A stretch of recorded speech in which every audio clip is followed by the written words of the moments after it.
Wag wag mong hahayaang sumuko ang babae at mawala sa buhay mo. Kapag ang babae palagi kang iniintindi, ayaw niyang masira ang relasyon ninyo.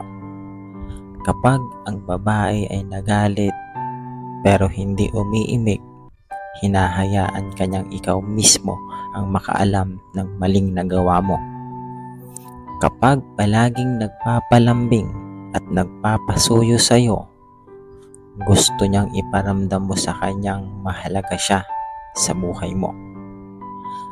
Kapag ang babae laging nagsiselos at nangungulit, dapat alam mong ayaw kang mawala at mapunta sa iba ang atensyon mo.